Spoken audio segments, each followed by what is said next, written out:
sunlight, long drives, real love like old times, memories making our minds up as we go. Soft lights, warm nights, take my hand and honey, hold tight, tell me something. It is so beautiful to be here with you in community, in person, as we celebrate our Interfaith Intercultural Breakfast. Today marks 31 years of doing this incredible event. It is my great pleasure to welcome our keynote speaker this year, Josiah Edwards. Josiah is a young climate organizer from Carson, California, whose lived experience as a young Black man informs his activism around environmental injustice, climate change, and their disastrous and disproportionate effects on people of color. As hub coordinator of Sunrise Movement LA, a youth movement to stop climate change and create millions of good jobs in the process, Josiah guided the hub over the course of the COVID-19 pandemic and worked to build lasting partnerships and align organizations in the greater Los Angeles region and throughout California. He recently interned at the Human Rights Watch on the Student Task Force and is the current spokesman for the Sunrise Movement Los Angeles. Please give a round of applause for Josiah. Thank you, CCEJ, for having me here today. I'm so appreciative of you allowing me to share my story with all of you, and I hope that I can leave everyone here with not just a bit of my experience, but also what it means to do the work of activism and organizing around environmental justice. Just keep time. All right. So when I really sat down to write this speech, I struggled. I really did. I struggled because I didn't want to lie. Coming into this with CCEJ, there was a certain expectation, a sense of expectation that was created. And believe it or not, CCEJ is not responsible for that expectation. I felt I had to say something invaluable or inspiring, and that's not, again, it's not because of CCEJ, but more so because of the expectations of broader society. I'm 21, I turned 22 in a month. You know, youth organizers like us are supposed to fit into a certain mold, a cookie cutter mold. We're supposed to be headed to Ivy League colleges, esteemed universities. We're supposed to be bright, shining stars, already taking over the world. I know y'all, okay, a little bit of off track, but I know y'all have commented a lot about the height difference, and I'm realizing now that I am 6'1.5", and like, this probably should be up a little more so y'all can hear me a little better. Is that better? All right, okay. Yeah, cookie cutter images, Ivy League colleges, you know, we gotta be taking over the world. You know, Teen Vogue's 20 under 20 or 30 under 30. We gotta have it all together. And I'm just a community college student who lives with his grandparents. And sometimes I talk nice. Anyway, the point is, you know, folks like me, we are oftentimes carrying the weight of the world upon us because of the expectations placed upon us. And the truth is, a lot of that sucks. We didn't expect that we had to be told that this is what we were gonna have to do, right? And to be clear, I don't mean the weight of the world in the sense of climate change and the impending ecological collapse that you might be a little alarmed to hear me say this, but the truth is that ship has long passed. It's sailed a long time ago, and what I really mean is we don't have a lot of other places to turn to. We can't really fall back on our families because our families don't have as much as it is. you know, right now, my family's going through some stuff. You know, my little sister's in high school is getting ready to take over the world. I mean, she really is getting ready to take over the world. And, you know, my brother, he actually goes to Cal State Long Beach. And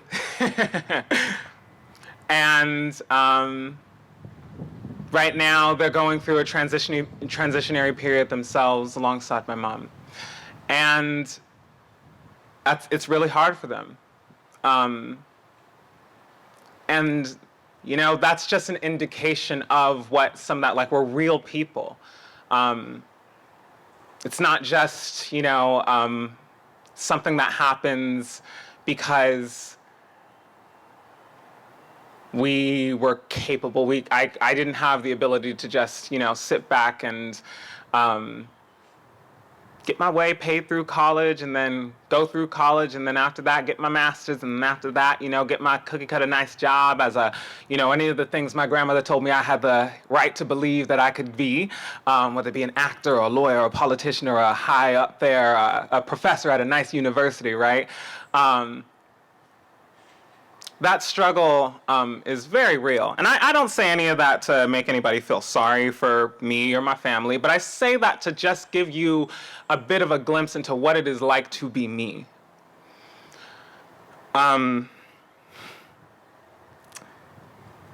It's not because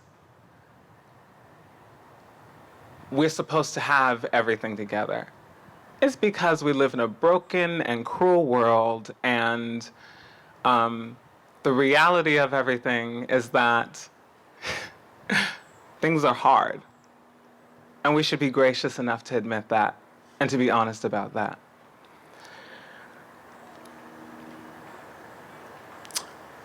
I also want to say that I understand the profound sense of privilege that comes along with saying everything I just said. Los Angeles is home to one of the largest unhoused population, the largest unhoused population in the country. But again, at the end of the day, this isn't a career move or me trying to be a superhero. And I think the same would apply to any other kid, 12, 15, 16, 17, 22, 25. Yeah, to me, everybody under the age of 30 is a kid. The truth is, we're not trying to be superheroes. We're not trying to, I mean, you hear it a lot, save the world. We do it for our friends, our families, our communities. We do it for each other. The reason we do the work we do is out of self-interest. We care about ourselves, and directly, as a consequence, we care about others. Because, as many people have already indicated today, we are all connected. And within each other lies our own self-interest. Sometimes I worry about whether or not I'll have a paying job. If I had one now, I think about whether or not I'd been able to help out my mom, my grandmother, my little sister a little bit. But even that's a problem. I'm neurodivergent. When the pandemic hit, I couldn't do Zoom University. You know, I just couldn't concentrate. After some research, and I had a hunch, and after a year and a half of searching and jumping through what felt like infinite hoops, I was finally able to get tested. I received my ADHD diagnosis, and I got a prescription. And I'm one of the lucky people who was able to get that, right? The point is, any old job would be difficult for me to keep unless it directly interested me and my brain was able to maintain that interest. It just wouldn't work out. So if everything came down to me getting and keeping a job, well, we'd all be in some trouble. My grandma, who's sitting right there, knows that. But you know, it worries me because it is just genuinely hard. Now listen, I'm a good organizer, and I feel no qualms about saying that I'm good at what I do. If it came down to it, I'd figure out a way to support myself and my family because I would keep organizing regardless. Organizing just doesn't mean going out into communities and organizing people. It also means being able to, organize to enact the vision that you have in your head and make it come true. I'm very good at that. So regardless of whether or not that means money, I'd be able to do it. But organizing is not a side job. It's not a hustle. This is CCEJ, so I think a lot of y'all will understand what I mean when I say it is nearly a religion. I've committed myself to this work, and I believe in the people who I work with and organize alongside. Sunrise is where my heart is. And it's by this movement that I live or die. Now, y'all heard the way I spoke about the climate crisis, and when I said that ship has sailed, I wasn't kidding. And you're probably wondering, well, then why do I keep doing climate organizing? And the answer to that, well, it's true. It's not the same as any other climate activist you might speak to. I'm not the same as those climate activists. Like I said, I'm a little different. I'm cut from a different cloth. You'll hear from a lot of folks, we only have 12 years, 10 years, 8 years left, and the like, but you won't hear that from me. Because climate change is happening now. And it was going to happen 2 years ago, it was going to happen 4 years ago, it was going to happen 6 years ago. The question should have never been about how we're going to stop it. What the question should have been is what we're going to do to defeat the systems and enablers who made it possible for us to get to this point, and what we are building in terms of a system that will replace those ones right now. And how do you do that? Well, that's the story I'm here to tell y'all. When people ask me about how I started organizing, I usually respond by saying, well, I was 19 in college and bored. I don't have enough energy to make up a story, so I might as well be blunt about it. That's just the truth. And, I gotta be direct. I had just finished my first year of community college, and despite community being in the name, it is oftentimes to find community in a place that is often like a choose-your-own adventure. So in my second year, I was determined to find something that made sense for me to do. First, I joined the debate team. That's where I get the extemporaneous speaking from. And second, I decided if debate didn't consume all of my time and I was still able to get good marks in classes, which I did, my grandma is deeply concerned about my ability to get good grades, I joined the Sunrise movement. I'd already been looking into Sunrise. I had heard about them in late 2018 when they occupied Nancy Pelosi's office, the Speaker of the House, and then early in 2019 they had a conversation with Senator Dianne Feinstein, which didn't go so well for her. And and so Sunrise Movement was already on my radar, and it just made sense. My own personal experience, which I'll get into a little bit later about environmental racism, I had a general background and understanding of what it meant to be in the climate movement and the issues that were related to that. But it wasn't until the end of the year that I had built up enough confidence and made enough space in my busy schedule to attend my first meeting. So on January 5th, 2020, I took the leap. I took an hour-long bus ride from South Los Angeles down to a place just south of Lincoln Heights. It's a little north of the Arts District, and attended my first Sunrise Movement Los Angeles hub meeting. And as they say, the rest is history. It really has been a wild ride. Just consider the context. About 3 months, remember, January 5th, about 3 months after I entered Sunrise Movement, the pandemic hit and everything got shut down. And I know many of y'all know how everybody here should know how that feels, given that this is the first Intercultural Interfaith breakfast back. in person. And you know, a few months later, then there were the uprisings for Black Lives and social justice of 2020, and then you know, the fight against police violence and how those uprisings spread across the country and demands that Black Lives Matter. And then a few months later, one of the most extraordinary presidential elections in American history took place. I don't think I have to review that for all of y'all. But yeah, it's been a wild ride, and 2020 was a lot, as everybody reflected upon at the end of 2020. And just last year, Sunrise embarked on some of the most strenuous campaigning we had ever done. Oh, 2021 was a year. We started April 7th, 2021 with our first day of action, my birthday. It was our first nationwide day of action. It was our largest day of action ever. And then we had a nationwide teach-in around the Green New Deal, which was organized by the Sunrise Movement Los Angeles Hub. It was promoted by Congresswoman Alexandria Ocasio-Cortez. We had nearly over 1,000 people sign up for it, and it was virtual on Zoom, which was really amazing. We were able to just teach people about what it was that what the Green New Deal was. Then we had over 500 Sunrisers show up, flown from across the country in Washington, D.C. to shut down the White House, sitting in front of gates in a swampy 90-degree plus weather of the White House, demanding that President Joe Biden advocate on behalf of us and write into his Build Back Better legislation a civilian climate corps, a fully funded civilian climate corps, which is just to expand a little bit about what that was, legislation that would have created a jobs program so that we could fund workers in our communities to actually combat directly the climate crisis, that targeted Black and brown communities.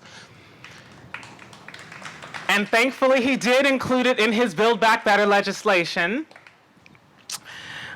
Folks in Los Angeles again targeted Senator Feinstein when we occupied the sidewalk of her office, demanding that she herself co-sponsor the legislation. And we finally got her to say the word civilian climate corps, and I'm for it. We did it for 3 days. I was one of those people on the sidewalk. It hurt. We visited state legislators' offices, telling them that we are seeing how they are acting in the California state legislature. We visited congressional offices all the way through to the month of September. In September, we had a week of action and a 24-hour climate strike where I was the MC, and we had some amazing celebrities come out, as well as city council members and other organizers. It was amazing. And you know, I'll stop there because there's a lot more, a lot more. And if I kept going, we'd be here all day. The point is, we organized and came out over the course of 2021 to make sure that our voices were heard as young people. And what we found by the end of that campaign was that we were tired. Very, very tired. People were burnt out. And it wasn't just because we were responding and saying we're making demands and saying there are priorities that need to be enacted because it is our future.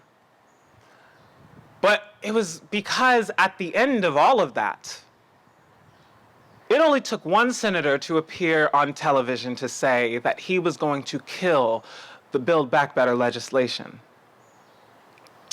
That was the one opportunity we believed that we had to start the decade of the Green New Deal and combat the climate crisis.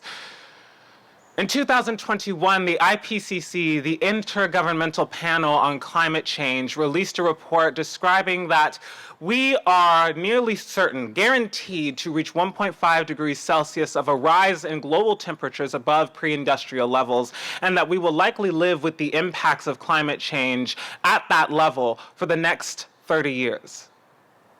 The IPCC also released a report, I think 2 days ago, saying that these impacts are playing out right now, and that if we do not do anything to, at the very least, create a strong response of adaptation, millions upon millions of people will suffer. Hearing that one senator could kill our hopes to enact national legislation that would combat the climate crisis. It hurt a lot of people in our movement. Dejected, downtrodden, everybody lost the sense of hope, which is kind of weird for an organization called the Sunrise Movement. And so after that period, over the winter months, it's about November to now, we've done a lot of reflection. And now Sunrise Movement is in a period of transition. We haven't won a Green New Deal. What we do, it's exhausting. And like I said, particularly over this past year, it has been disheartening. After several days of escalations and actions and organizing in DC and across the nation for a civilian climate corps, we're not going to have one. I didn't even mention the Sunrisers who marched over 400 miles from New Orleans to Houston, Texas, or the ones in California who trekked from Southern California all the way up to San Francisco, over 200 miles. That's the type of dedication of the organizers of this movement. Folks have been arrested. Like I said, folks occupied sidewalks. And we're simply tired. And so we've been in this period of transition to get an understanding of what it really means to have power. For a lot of people, power is a dirty word, but let me tell you something.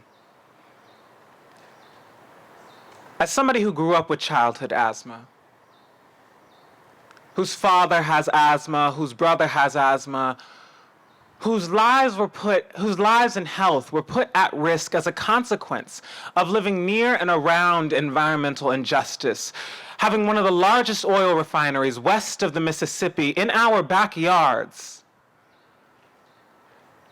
who lived with the danger and threat of that injustice simply because businesses believed that it was all right to pollute our backyards because we simply didn't matter. Power is a very real thing for me. Agency is a very real thing for me. What it means to have power and agency means that you have the ability to control the direction of your life and to steer that direction.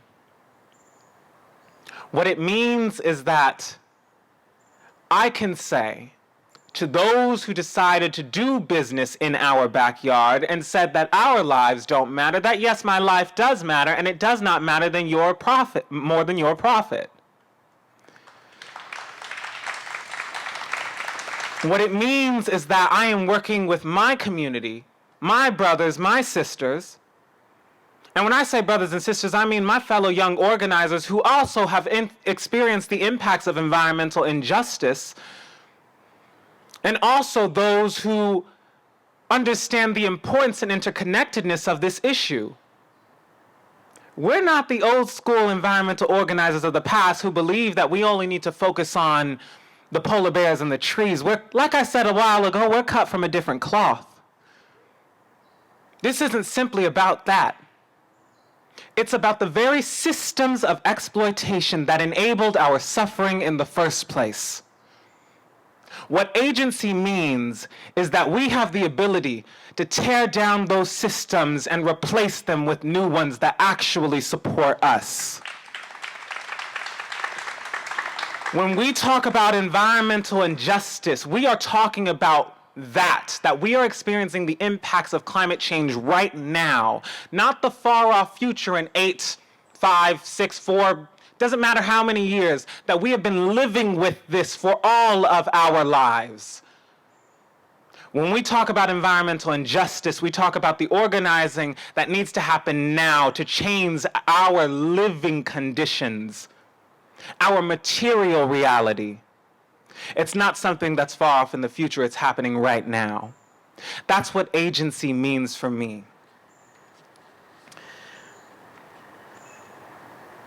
The work we do with young people, as a young person, is to help folks rediscover that sense of agency, that sense of purpose. That's what my activism gave me. To know that you have the power to change the conditions in which you live if only you raise your expectations and organize for power. Sunrise has long been criticized for not having an ideology and trying to do everything, but what people don't understand is everything that I just said before. The climate crisis is about all those systems of power and exploitation that have failed us. When the Green New Deal first came out, people criticized it for including Medicare for all and other broad social programs. They didn't realize that climate justice is about intersectionality. When we say that climate justice is racial justice, is economic justice, is labor justice, is gender justice, and so on, it's because the fundamental truth is that same system of exploitation that I have referred to each and every time, that hurt workers and women and black folks and LGBTQ plus folks, is the same system that made global ecological collapse possible. It was just the last stop on that long line of exploitation express. So when we talk about agency and power and environmental injustice, that's what we mean. It's about believing in the hope of a generation to affect change. And for us as a generation to take the power that's left on the table because people have been unwilling to use it. That's what environmental justice means to me. That's what my organizing means. And that is what agency and power means for me and all young people.